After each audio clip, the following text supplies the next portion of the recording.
पूरा देश कहता है कि डॉक्टर बाबा साहब भीमराव अंबेडकर ने संविधान लिखा, जबकि संविधान सभा के अध्यक्ष डॉक्टर राजेंद्र प्रसाद जी थे। कुल 389 सदस्य, 13 समितियां और उनमें से केवल एक समिति के 7वें सदस्य ने ही संविधान बनाया, तो फिर अन्य 388 सदस्यों ने 2 वर्ष 11 महीने 18 दिन तक क्या किया? संपूर्ण ऐतिहासिक विश्लेषण जानने के लिए वीडियो को अंत तक जरूर देखें।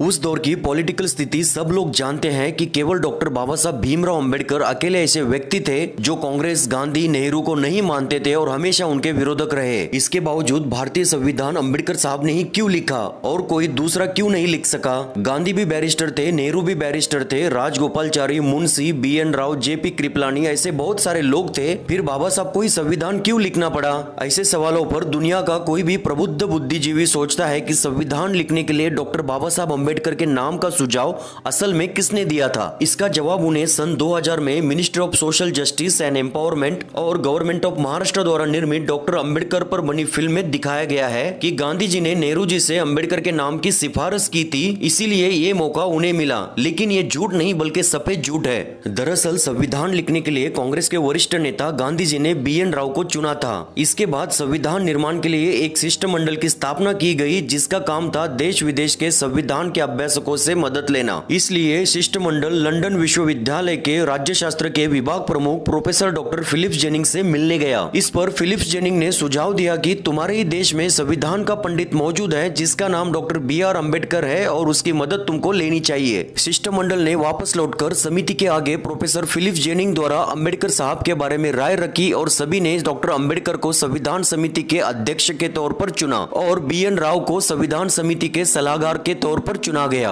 ब्रिटिश प्रोफेसर डॉक्टर जेनिंग आखिर डॉक्टर बाबा साहब अंबेडकर से इतना प्रभावित क्यों थे? ऐसा होने में 3 बातों का महत्वपूर्ण योगदान मुझे लगता है। पहला कारण है अंबेडकर साहब की शैक्षणिक योग्यता। MA, MSc, PhD, DSc और बार एट लॉ जैसी डिग्रियों के कारण उन्हें एक असाधारण भारतीय की पहचान मिली थी और उस दौर में उनके समान कोई और इंटेलेक्चुअल भारतीय नहीं था। दूसरा कारण है 1935 में बना गवर्नमेंट ऑफ इंडिया एक्ट, जिसके लिए 3 राउंड टेबल कॉन्फ्रेंस हुई थी। उसमें बाबा साहब ने जो व्यूज और सुझाव दिए थे उसका 50% amendment government of India act 1935 में लागू हुआ था। इस प्रकार पूरे देश और दुनिया में उनकी एक अलग पोजीशन थी और भारत में तो उनके समान कोई और नहीं था। और तीसरा कारण यह है कि डॉक्टर बाबा साहब अंबेडकर का फेडरेशन वर्सेस फ्रीडम इस विषय पर दिया गया भाषण, जिसके कारण उन्हें विश्व में एक नई विचारधारा के जनक के रूप में पहचान मिली थी। इससे यह साबित होता है कि उस समय बाबा साहब से बड़ा कॉन्स्टिट्यूशनल एक्सपर्ट और कॉन्स्टिट्यूशनल फिलोसोफर दुनिया में कोई नहीं था। भारतीय संविधान निर्माण के इतिहास से पता चलता है कि संविधान निर्माण एक पेचीदा कार्य था। अंग्रेज भारतीयों को संविधान निर्माण के लिए बार बार चुनौती दे रहे थे कि तुम संविधान बनाओ, हम तुम्हें सत्ता सौंप देंगे। भारत को संविधान बनाने के लिए 3 मौके मिले थे। पहला मौका 1927 में मिला था, जब लॉर्ड बर्कनहेड ने भारतीयों को चुनौती दी थी और वह चुनौती स्वीकार कर ली गई। संविधान बनाने के लिए एक कमेटी बनाई गई, संविधान बनकर सामने आया, पर भारतीयों ने उसे स्वीकार ही नहीं किया। दूसरा मौका 1930 में मिला था, जब भारतीय गोलमेज सम्मेलन में एकत्रित हुए थे। वहां फिर से भारतीय अपनी भूमिका में पूर्णतः असफल रहे और संविधान नहीं लिख सके। तीसरा प्रयास सप्रू कमेटी ने किया था, पर कमेटी ये कार्य नहीं कर सकी। इस कथन से एक सरल प्रश्न उपस्थित होता है कि क्या संविधान निर्माण की योग्यता किसी भारतीय में नहीं थी?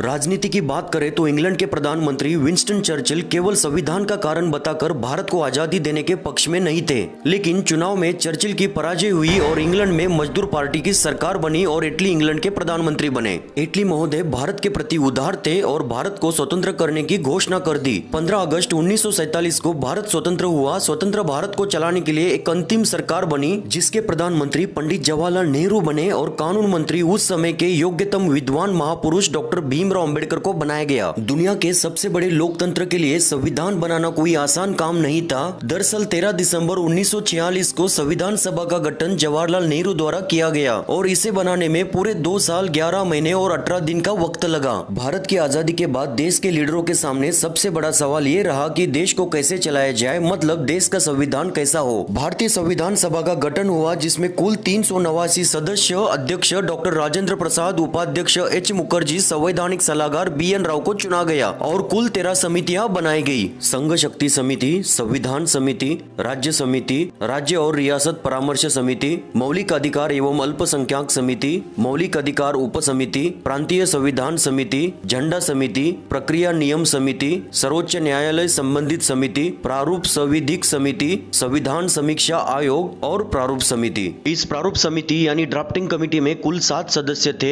एन गोपाल स्वामी अयंगर, अल्लादी कृष्ण स्वामी अय्यर, कन्हैयालाल माणिकलाल मिंसी, BL मित्र, DP खेतान, सैयद मोहम्मद सादुल्ला और डॉक्टर अंबेडकर इस समिति के अध्यक्ष थे। आजादी से पहले संविधान सभा में कुल 389 सदस्य थे। 15 अगस्त 1947 के बाद 289 सदस्य रह गए। संविधान सभा की पहली बैठक में 200 से भी कम सदस्य शामिल हुए। भीमराव अंबेडकर को संविधान का निर्माता क्यों कहा जाता है, जबकि वह सिर्फ प्रारूप समिति के अध्यक्ष थे? जी हाँ, यह सत्य है कि वे भारतीय संविधान के निर्माता है, न कि केवल इसके प्रारूप समिति के मात्र अध्यक्ष। वह इसीलिए कि वे प्रारूप समिति के अध्यक्ष तो थी ही, पर समय के अंतराल में समिति के अन्य सदस्यों का सहयोग धीरे धीरे नगण्य होता गया। BL मित्र ने समिति से इस्तीफा दे दिया और DP खेतान की मृत्यु हुई। बाद में उनकी जगह N माधवराव और TT कृष्णाचार्य को सदस्य बनाया गया, लेकिन दोनों ने अपनी अनुपलब्धता जाहिर की। N गोपाल स्वामी अयंगर 1943 तक जम्मू कश्मीर के प्रधानमंत्री थे। अयंगर ही थे जिन्होंने अनुच्छेद 370 के तहत जम्मू कश्मीर को विशेष दर्जा देने का काम किया था।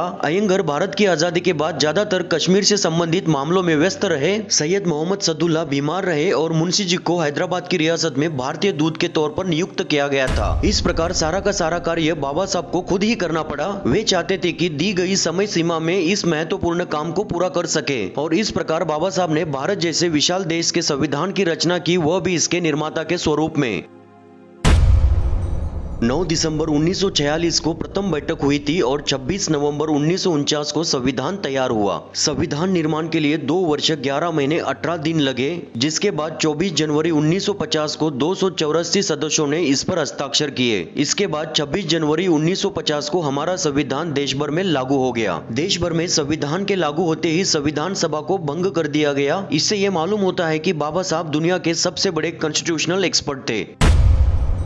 संविधान सभा के प्रारूप समिति के सदस्य TT कृष्णाचार्य ने अपने भाषण में कहा, अध्यक्ष महोदय, मैं सदन के उन लोगों में से हूं जिन्होंने डॉक्टर बाबा साहब अम्बेडकर जी के बात को बहुत ध्यान से सुना है। मैं इस संविधान की ड्राफ्टिंग में जुटे काम और उत्साह के बारे में जानता हूं। संविधान का मसौदा तैयार करने के लिए चुने गए 7 सदस्यों में से एक ने इस्तीफा दे दिया, एक की मृत्यु हो गई, एक संयुक्त राष्ट्र अमेरिका के लिए रवाना हो गए, एक शाही राज्य के अपने काम में व्यस्त रहे, एक या 2 लोग स्वास्थ्य के कारण दिल्ली से दूर रहे और डॉक्टर अंबेडकर एकमात्र ऐसी व्यक्ति हैं जिन्हें संविधान निर्माण का संपूर्ण श्रेय जाता है। भारत के पहले राष्ट्रपति डॉक्टर राजेंद्र प्रसाद ने डॉक्टर बाबा साहब अम्बेडकर द्वारा संविधान निर्माण में प्रदान की गई सेवाओं की सराहना करते हुए कहा, मैंने राष्ट्रपति पद के तौर पर दैनिक गतिविधियों को नजदीक से देखा है, इसीलिए मैं दूसरों की तुलना में अधिक प्रशंसा करता हूँ, विशेष रूप से डॉक्टर भीमराव अम्बेडकर की।